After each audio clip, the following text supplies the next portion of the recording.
Hello दोस्तों, take ज्ञान news channel में एक बार फिर से आपका स्वागत करते हैं। आज हम आपको दिखाने वाले हैं कि जियो का डिस्प्ले किस प्रकार से रिप्लेस किया जाता है, जियो का डिस्प्ले किस प्रकार से बदला जाता है। आप देख सकते हैं कि इस डिस्प्ले को किस प्रकार से बदला जाता है।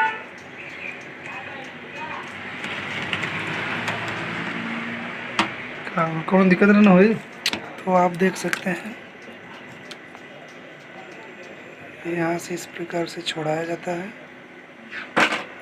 और छोड़ाने के बाद देख सकते हैं इसको किस प्रकार से साफ किया जाता है।